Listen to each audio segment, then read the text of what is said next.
স্বাগতম ছাত্ৰ-ছাত্ৰীসকল মই তোমালোকৰ ওচৰলৈ দ্বাদশমান শ্ৰেণীৰ ইতিহাস বিষয়ৰ তৃতীয়টো পাঠ বন্ধুত্ব জাতি আৰু শ্ৰেণী সেই পাঠটো লৈ আহিছোঁ মই ইমন বেজবৰুৱা এই পাঠটোৰ জৰিয়তে আমি যোৱা ভিডিঅ'টোত শিকিছিলোঁ যে কেনেদৰে ভাৰতীয় সমাজখন মহাভাৰত আৰু অন্যান্য ধৰ্মশাস্ত্ৰৰ মতে চলিছিল আৰু কেনেদৰে জাতিভেদ প্ৰথাৰ সৃষ্টি হৈছিল আজি আমি পঢ়িম নাৰীৰ সম্পত্তিৰ অধিকাৰ আৰু বিবাহৰ বিষয়ে ভাৰতীয় সমাজৰ আদৰ্শৰ ভেটি হৈছে মনুস্মৃতি আৰু মনুস্মৃতিখন খ্ৰীষ্টপূৰ্ব 200 পৰা খ্ৰীষ্টাব্দ 200 ভিতৰত ৰচনা কৰা সামাজিক জীৱনৰ অন্যতম অনুষ্ঠান হৈছে বিবাহৰ নিয়ম ইত্যাদি আৰু হিন্দু শাস্ত্ৰৰ এই বিবাহৰ নিয়মসমূহ ধৰ্মশাস্ত্ৰসমূহে ৰচনা কৰিছিল বিবাহ দুই প্ৰকাৰৰ আছিল অন্তঃবিবাহ আৰু বৰ্হিবিবাহ কন্যাক নিজৰ গোত্ৰ বা পৰিয়ালৰ মাজত দিয়া বিবাহক কয় অন্তঃবিবাহ আৰু কন্যাক নিজৰ গোত্ৰৰ বাহিৰত দিয়া বিবাহক কয় বৰ্হিবিবাহ ভাৰতীয় সমাজত যেহেতু কন্যাহে বিশেষকৈ হিন্দু সমাজত জনজাতীয় সমাজৰ কথা মই কোৱা নাই যে হিন্দু সমাজত কন্যাহে দৰাৰ ঘৰলৈ যায় সেয়েহে অন্তঃবিবাহ বা বৰ্হিবিবাহত দুই প্ৰকাৰতে কন্যাক দৰাৰ ঘৰলৈ দিয়াৰ নিয়ম আছে এটা ভাৰতীয় হিন্দু শাস্ত্ৰসমূহে কিন্তু বৰ্হিবিবাহকে বিশেষ গুৰুত্ব দিছিল ইয়াৰ কাৰণ কি হ'ব পাৰে বাৰু ইয়াৰ কাৰণ আছিল যেহেতু কন্যাৰ সম্পত্তিৰ অধিকাৰ নাছিল সেইবাবে বৰ্হিবিবাহ বেছি প্ৰচলন আছিল এতিয়া আমি নিজৰ গোত্ৰৰ বাহিৰত বা গোত্ৰৰ ভিতৰৰ শব্দ এটা যে গোত্ৰ এই শব্দটো আমি উল্লেখ কৰিছোঁ এটা গোত্ৰনো কি গোত্ৰ হৈছে ব্ৰাহ্মণৰ শ্ৰেণী বিভাগ আৰু গোত্ৰসমূহ কিছুমান ঋষিৰ নামেৰে নামাকৰণ কৰা হৈছিল আৰু এই গোত্ৰ একে গোত্ৰৰ লোকসকলক কোনো এজন ঋষিৰ বংশজ বুলি ভবা হৈছিল আৰু সেয়েহে গোত্ৰৰ মাজত বিয়া বাৰু ইত্যাদি হোৱা নাছিল এটা স্ত্ৰীৰ গোত্ৰ কি হ'ব পাৰে বাৰু স্ত্ৰীৰ কোনো গোত্ৰ নাছিল স্ত্ৰীয়ে বিবাহৰ আগত পিতৃ আৰু বিবাহৰ পাছত স্বামীৰ গোত্ৰ লৈছিল সেয়েহে তোমালোকৰ যদি সমাজৰ মা দেউতা বা ককা আইতাক সোধা তোমালোকে শুনিবলৈ পাবা যে গোত্ৰ ছিঙি কন্যাক বিয়া দিয়া হয় সেয়েহে কাৰণ কন্যাই কি কৰে স্বামীৰ গোত্ৰ এৰি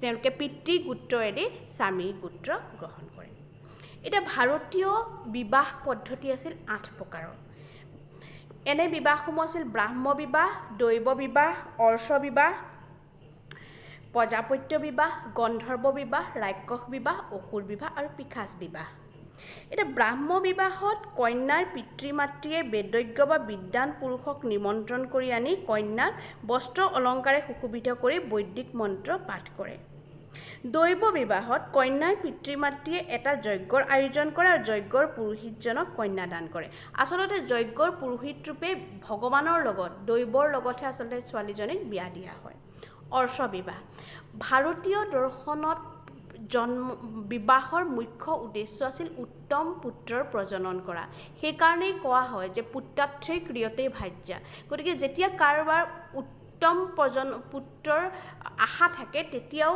অৰ্শ বিবাহ বুলি কোৱা হয় তাৰ উদ্দেশ্য হৈছে কন্যাগৰাকীক পুত্ৰ প্ৰজননৰ বাবেহে বিয়া দিয়া প্ৰজাপত্য বিবাহক দৰাৰ ঘৰৰ মানুহ আৰু কইনাৰ ঘৰৰ মানুহ তেওঁলোকে আলোচনা বিলোচনাৰ পক্ষত কি হয় তেওঁলোকে বিবাহ ঠিক কৰে আৰু তেওঁলোকক দাম্পত্য জীৱনৰ বিষয়ে আশীৰ্বাদ দিয়া হয় গন্ধৰ্ব বিবাহত দৰা আৰু কন্যাই নিজৰ মন পছন্দৰ মতে বিয়া কৰে এয়া আজিৰ যুগৰ প্ৰেম বিবাহৰ লগত আমি তুলনা কৰিব পাৰোঁ ৰাক্ষস বিবাহত কন্যাৰ পিতৃ মাতৃক ধন দি পেলাই সেই কন্যা কিনি আনে অসুৰ বিবাহত কন্যাক বলপূৰ্বকভাৱে ধৰি লৈ যায় তাৰ পাছত বিবাহ পাতে আৰু কন্যাৰ মন নাথাকিলেও তেওঁক বলপূৰ্বকভাৱে লৈ যায় আৰু পিশাচ বিবাহত কন্যাৰ সন্মতি অবিহনে কি কৰা হয় তেওঁলোকক যৌন সম্পৰ্ক স্থাপন কৰি বিবাহ পতা হয় ভাৰতত সমাজত বহু পত্নী বিবাহ আৰু বহুপতি বিবাহ আছিল বহুপত্নী বিবাহ হৈছে এজনতকৈ অধিক পত্নী ৰখা আৰু বহুপতি হৈছে এজনতকৈ অধিক পতি ৰখা বিবাহ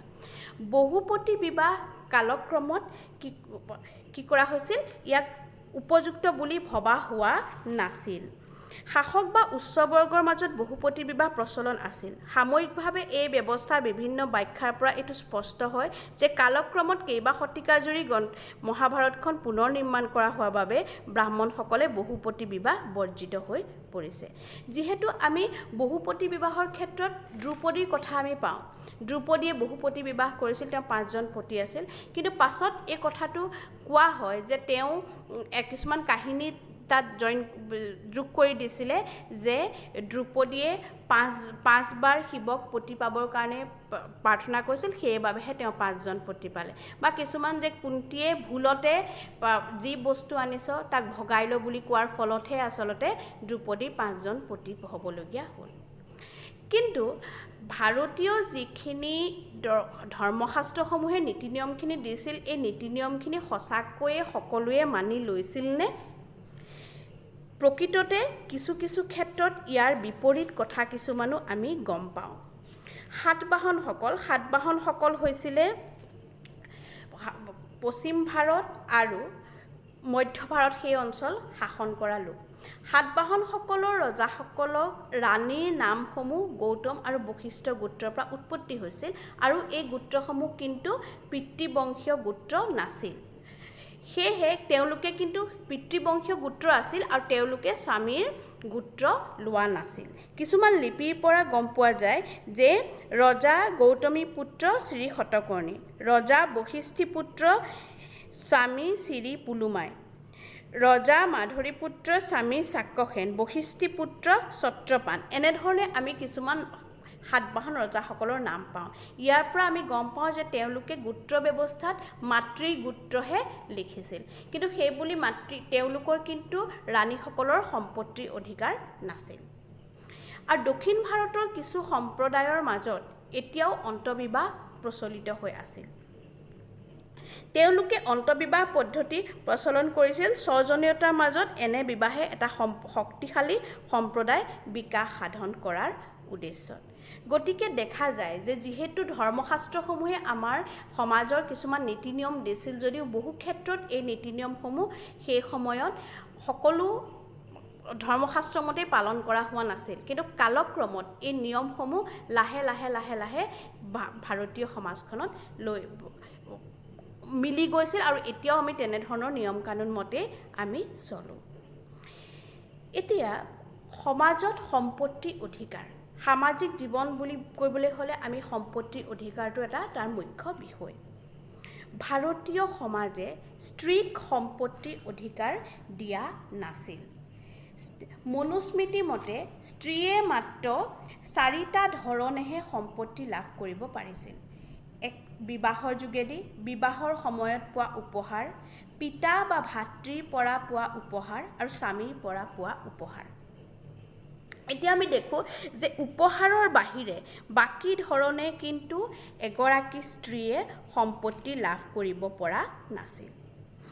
এতিয়া পুৰুষৰ সম্পত্তি আহৰণৰ বাবে 7টা নিয়ম আছিল। উত্তৰাধিকাৰী সূত্ৰে বিচাৰি লোৱা, ক্ৰয় কৰি লোৱা, জয় কৰি লোৱা। যিহেতু আগতে যুদ্ধ হৈছিল, যুদ্ধ জয় কৰি তেওঁলোকে সম্পত্তি বা ৰাজ্য চাৰ্য ইত্যাদি বা পশুধন ইত্যাদি লাভ কৰিব পাৰিছিল। বিনিয়োগ কৰি, কাম কৰি আৰু স্বজনৰ পৰা পোৱা উপহাৰ হিচাপেও পুৰুষে এই 7 প্ৰকাৰৰ ধৰণে সম্পত্তি আহৰণ কৰিব পাৰিছিল। এতিয়া দেখা যায় যে এগৰাকী স্ত্ৰীয়ে যদি কাম কৰি বা নিজৰ শ্ৰমৰ জৰিয়তে ধন আহৰণ কৰে, তথাপিও সেই ধনৰ অধিকাৰ তেওঁৰ স্বামীৰহে হয়, যিহেতু স্ত্ৰীগৰাকী স্বামীৰ পত্নী আছিল। মহাভাৰততো কিছুমান ক্ষেত্ৰত দেখুওৱা যায়, যেনে তোমালোকে যুধিষ্ঠিৰৰ পাশা খেলৰ বিষয়ে জানিছা। যুধিষ্ঠিৰে পাশা খেলোতে দ্ৰুপদীক কি কৰাইছিল? বাজি ৰাখিছিল। পাছত দ্ৰুপদীয়ে সেই প্ৰশ্নও ৰাখিছিল যে প্ৰকৃততে যুধিষ্ঠিৰৰ দ্ৰুপদীক বাজি ৰখাৰ গুৰুত্ব বা দায়িত্ব আছিল নে নাছিল। গতিকে আমি দেখা যায় যে স্ত্ৰী সম্পূৰ্ণৰূপে পুৰুষৰ ওপৰতহে নিৰ্ভৰশীল আছিল।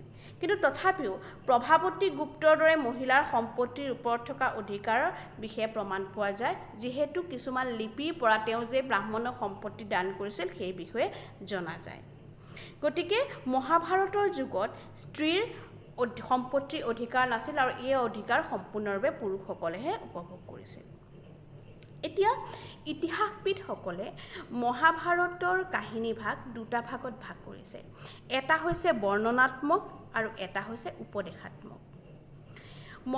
খ্ৰীষ্টপূৰ্ব 200 পৰা 400 ভিতৰত মনুস্মৃতিৰ লগত সামঞ্জস্য থকা ভালেমান উপদেশাত্মক অধ্যায় মহাভাৰতখনত কি কৰা হয়, সংযুক্ত কৰা হয়, যাৰ ফলত প্ৰথমে কেৱল 10,000 প্ৰাৰম্ভিক অৱস্থাত 10,000 শ্লোক আছিল আৰু যি শেষত 1,00,000 শ্লোকৰ এখন বিশাল গ্ৰন্থৰ ৰূপ লৈছে।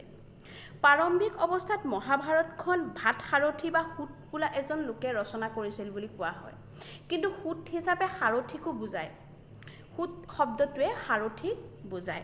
গতিকে সেই সময়ত কিন্তু কালক্ৰমত মহাভাৰতখন যেতিয়া একাদিক্ৰমে ৰচনা কৰা হৈছিল, তেওঁ কি বুলি মহাভাৰতৰ ৰচয়িতাজনক ব্যাস বুলি কোৱা যায়। প্ৰকৃততে ব্যাস এজন মানুহ নহয়, তেওঁ